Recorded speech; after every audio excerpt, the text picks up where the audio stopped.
Hey, what is going on, everybody? My name is Joris and welcome back to another video. It's been a while since I made an actual video and a lot has changed since then, so I'm just going to go over a little recap of some stuff that has happened. First and foremost, I am 19 now. I had my 19th birthday maybe like 3 weeks ago, August 27th. I got my hair bleached and dyed. It is now like purple. It's kind of faded by now, but maybe by the end of the month or maybe into October I'll re-dye it. For as far as music and YouTube, I've been taking a little break from it just to put a lot of my energy and everything into work, as well as some other projects I was working on. So I'm continuing to work on my music and just to work on beats and remixes and stuff like that. But now I have a lot more time on my hands. I can finally get back into the YouTube videos and possibly even get back into streaming on Twitch. I think I was first doing it before I started working again, when I got back from surgery and all that, which I'm still recovering from. I'm about 5 months out now. Other than that, some stuff that will be coming besides any other YouTube videos. I will be getting back into gaming. I will be playing Minecraft, as long as some other games. I will be playing the Spider-Man Remastered on PC.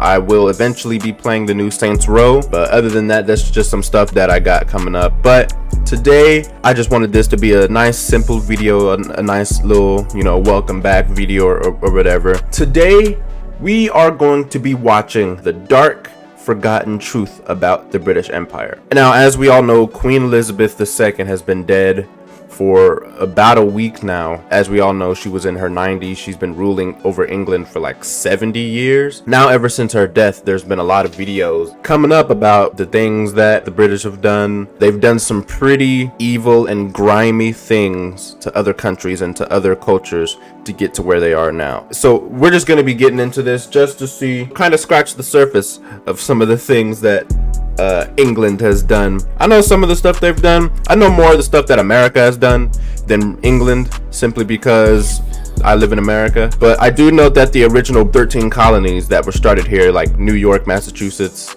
Jamestown, all that was all started by the British. Let's just get into the full and dark forgotten truth about the British Empire.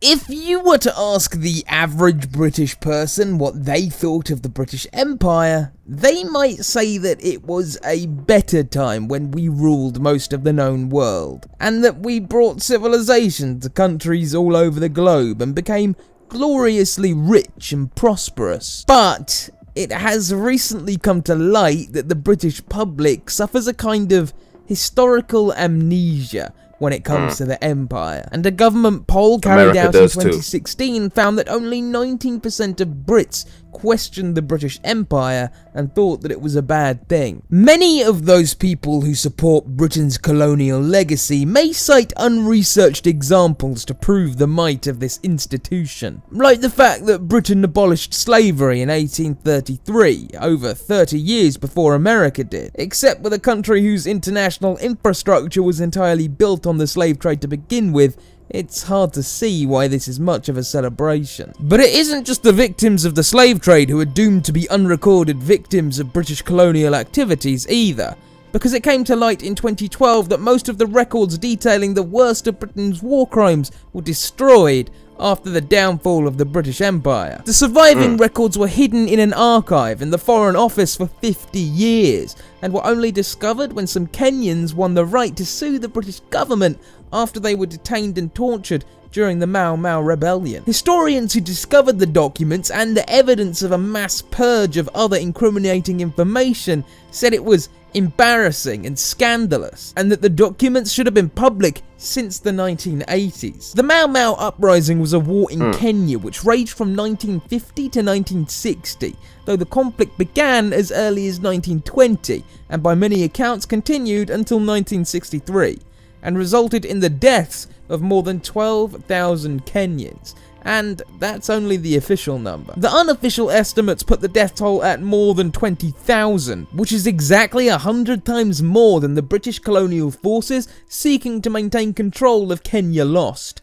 only suffering 200 casualties. The British Army also built many detention camps in Kenya during this period to rehabilitate Mau Mau suspects and initiate socio-economic and civic reform, as the official plan stated. However, these detention camps eventually came to be known as Britain's gulags, with brutal punitive work camps used to continue Britain's colonial activities, as well as brutally torturing Mau Mau suspects for information. There were dozens of these camps and an estimated 1.5 million detainees who were systemically beaten and sexually assaulted while they were questioned. Along with that, Barack Obama's grandfather was actually held as a suspect in one of these camps. Word? And was tortured along with everybody else, reportedly having pins forced under his fingernails. When someone says concentration camp, the first thing which springs to mind is probably the Holocaust, carried out in Nazi Germany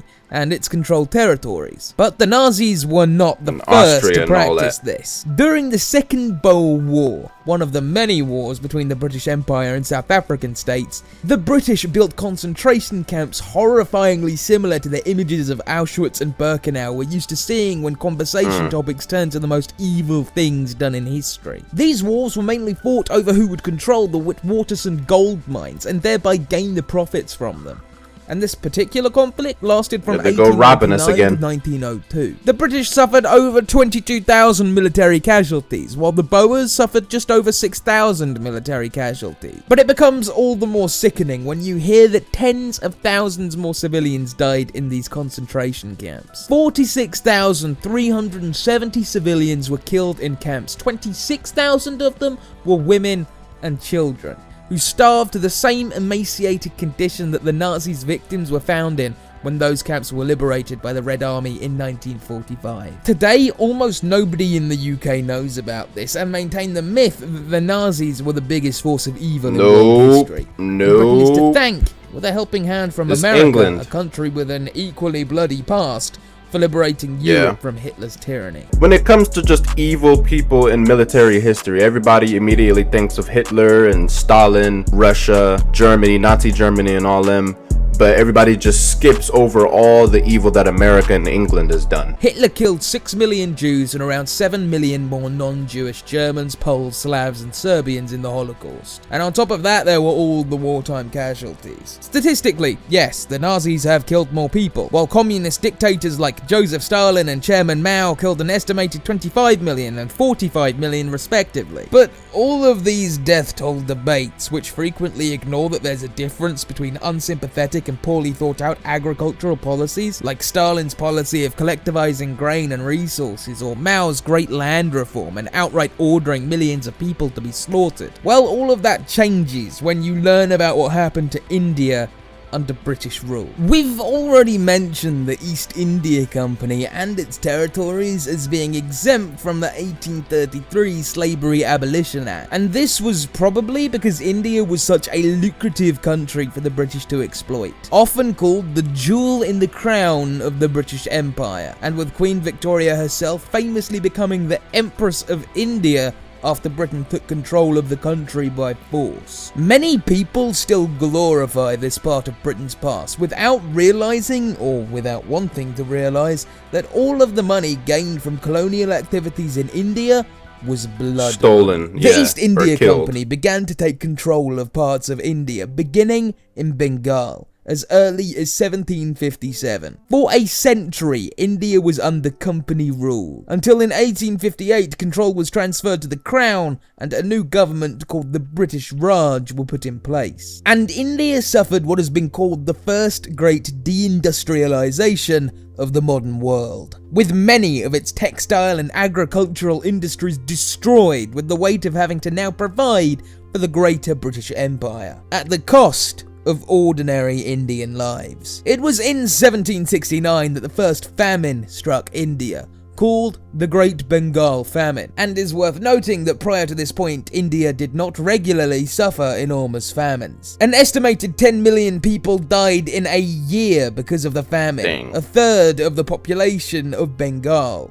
and this was only the beginning. For the entire duration of British rule, Indian famines continued. There were 12 famines total throughout the 2 centuries Britain controlled the country, and though the records are unclear, up to 60 million people or more could have died as a result of the famines alone.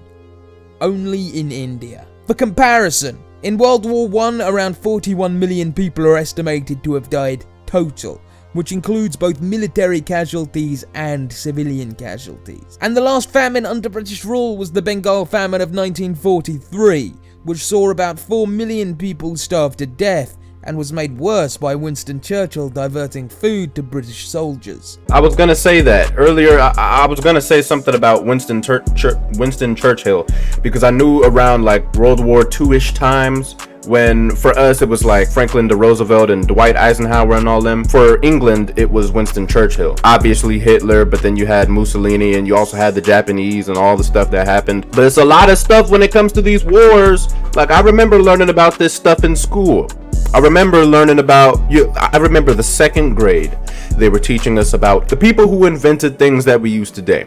And I remember they were talking about, I think, Alexander Graham Bell, the guy who everyone believes, who perfected the telephone, I believe, or the telegram or something. I forgot. It's like a whole bunch of names, but they're all British. Thomas Edison, Benjamin Franklin, like all those people back in the late 16, early 17, all that was around American independence and all that. Is like all the way back then. And these people do not get any credit. Churchill himself is quoted as saying, "I hate the Indians. They are a beastly people with a beastly religion. The famine was their own fault for breeding like rabbits." But it still gets worse for India. In 1919, Britain carried out the Amritsar massacre, where peaceful protesters gathered in a park in Amritsar called Jallianwala Bagh to protest British activities in the country, namely Britain's forced conscription during World War I. And an enormous war tax posed on the Indian people. In response to this peaceful protest, British Brigadier General Reginald Dyer banned all public gatherings in the city. Unaware of this, tens of thousands of civilians travelled to the city for the Sikh Baisakhi festival, getting mixed up with the protesters. Dyer's soldiers gathered around the park and then opened fire into the crowd, under the order to fire until they ran out of ammunition. Every last one of the civilians were unarmed. Anywhere between 379 and 1,000 people were killed in only 10 minutes. And it was this event which led Gandhi to realise that working with the British leaders would never achieve Indian autonomy, and began organising his peaceful campaign of civil disobedience against Britain. To make this even more sickening, I don't know much Dyer about Gandhi. I need to look up more on though him. he was removed from his post, was hailed as a hero. And the British public raised £26,000 as a reward to thank him for what he had done. Even when the British finally withdrew from India, they just made matters worse, when a lawyer called Cyril Radcliffe was tasked with petitioning India, which he did over one lunch break. By splitting India along religious lines, he created Pakistan. And since 1947, India and Pakistan have been involved in 4 wars and dozens more skirmishes and standoffs. Originally, India was huge. India is actually one of the first large world civilization, along with like Egypt and Mesopotamia and ancient China. You had the Indus Valley, which later became India, but India was way bigger. You have India, then you have like Bangladesh, and you have Pakistan and all that. And the main difference is, like he said, religion. I believe in India, they practice more Buddhist, whereas Pakistan, I believe, is more Muslim. It may be the same thing for Bangladesh. I don't know. That was the main thing that they used to divide India up, was religion. All of these countries, India, Kenya, South Africa, are relatively far away from the UK, which could be another contributing factor to why they are, unfortunately, rarely remembered and discussed. So, what about Britain's colonial enterprises closer to home? One of the countries with the most unrest in the world is probably Ireland. It was taken over in 1801 and brought into the United Kingdom, governed by the UK Parliament. It was in the 1840s that, not dissimilar to India, Ireland suffered the Great Famine, often called the potato famine outside of the country. I hear a lot about people making fun of the Irish and how they love potatoes, which I don't think they love potatoes that much. It's literally all they had to eat. I believe it's either they ran out of potatoes or there were literally only potatoes for them to eat. But I know a lot of Irishmen and Irish families and all that. They talk a lot about potatoes. I never knew exactly what that was about. All I knew, it was some famine that happened. I know Ireland still right now is a part of the United Kingdom, I believe. It was under British rule. During the famine, over 1 million people died and another 1 million emigrated, mainly to America, reducing the country's population by up to a quarter. Further conflict in Ireland occurred because of the Protestant Church of England, which was enforced upon Ireland, a historically Catholic It's always country. the church. During the 19th and early 20th centuries, the political situation in Ireland was incredibly complex, with many Irish people resenting England, not just for enforcing Protestantism and restricting Catholicism, but also forcing them to speak English, leading to an almost complete dying out of the original Irish language. Many countries in Africa, Asia, and the Caribbean are now demanding reparations from the British government to make up for what happened. With all this in mind, it's next to impossible to continue the myth that the British Empire was actually something to be proud of. I know when it comes to colonialism, it's mainly England and America. It was all started by the same people. Like I said, the original 13 colonies was started by the British, along with a little bit of maybe French or Scottish, or I know absolutely, for as far as, like they said, India, all the stuff that went down in Africa was mostly British. In the last few centuries, the 1500s all the way up to now, over 500 years, 522 years, a lot of stuff that has gone down in the world, for as far as massacres, for as far as war, for as far as a lot of these famines, by the sounds of it, a lot of things that have went bad through a lot of countries and a lot of civilizations was caused by the British. All because they just wanted all the resources. They stole from everybody, and they stole a lot from Africa. Still to this day, large countries steal from Africa. All the gold and diamonds and gemstones and all that stuff comes from over there. I believe most of the world's diamonds come from Africa. This is something that's going on right now. England has that African museum or something with a whole bunch of stolen African artifacts, and they refuse to give it back. I don't know if anything will change now that Elizabeth is gone and Charles is up there. I don't think anything will happen but no one ever talks about this stuff. This is never stuff people really talk about. Everybody thinks, long live the British, long live British Empire, long live American Empire. Nah, fam. And this is the type of knowledge that they really tried to still to this day censor it, delete it, throw it in the trash. It's very hard to do it now that we have the internet. Every person in the world has access. This is on YouTube. Every person in the world can see this video. Every person in the world can really truly see the things that the British Empire have done. Christopher Columbus and all them, when they came over to the old America, and I believe he was originally trying to look for India. They'll have you believe he was looking for India and just went the wrong way and came over here and saw the Native Americans and all them and was just like, hey, this is India. Which, by the way, that's why everybody calls the Native Americans Indians, is because of all that. When people think of Indians, they think of people with the feathers on their heads. There's only one type of India. There's people who live in India, the real India over in South Asia. Over here, they're Native American. They've killed off the men and had sex with all the women, which eventually gave birth to the Hispanic ethnicity. I'll get back into that later. They came over here and they did so much to build this new America that stands today.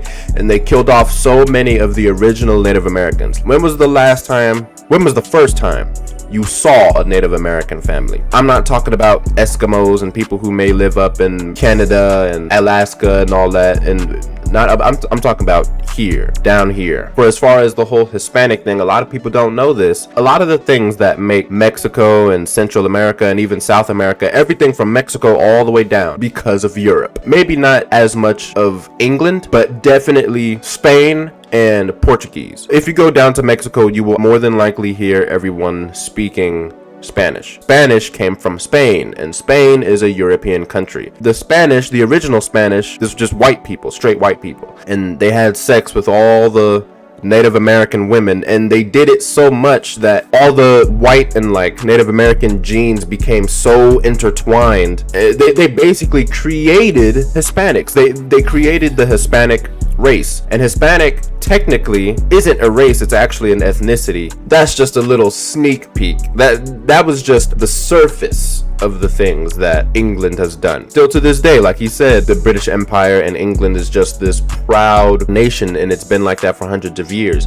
They only got to that point because they killed everybody else. They robbed everything. They did millions and millions, possibly even billions of people wrong, but no one talks about it. A lot of people, like we've all seen that video. It's up there if you haven't seen it. It's a video recently. There was like some people surrounding some castle that's in Windsor Castle, you know, a castle in England somewhere, and it was like a crowd of people or something. And there were like some people interviewing some people, like, oh, how do you feel about, you know, the death of Queen Elizabeth and all that? And then it was this one woman that was like, I forgot exactly what she said, but basically she really didn't care, and they knew that, and they asked her like, whoa, like, you know, why do you feel this way? And she was like, oh, nothing, just hundreds of years of British rule and colonialism, slavery, which I mean, obviously she couldn't really get that deep into it at that time, but it's true. Not to purposely, you know, spit on Queen Elizabeth, you know what I'm saying? But the British have done stuff, and they still do. Hundreds of years ago, all the people that have died in these massacres and famines and all that, and empires and militaries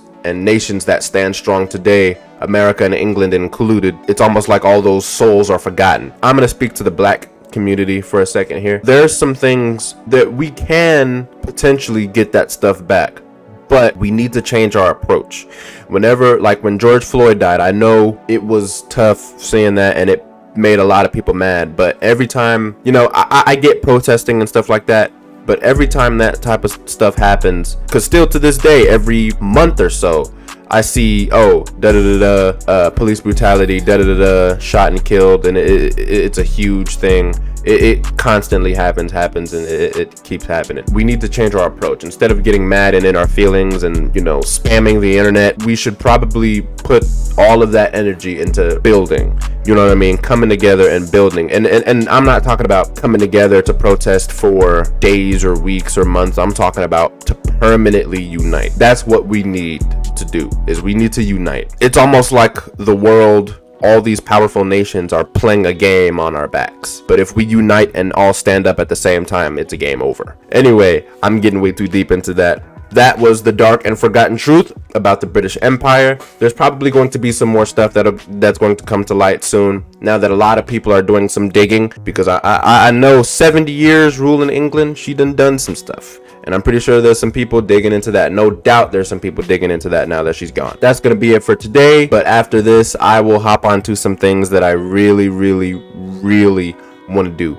Mainly video games. I will be playing, like I said, I will be playing Minecraft. I will eventually be playing the new Spider-Man remaster that's going to come out in a bit. I will be also playing Saints Row eventually. I'm super excited for Minecraft. That's going to be the end of this video. Hope you guys enjoyed. Make sure to leave a like, comment, and subscribe. And I will see y'all in the next video. Peace out.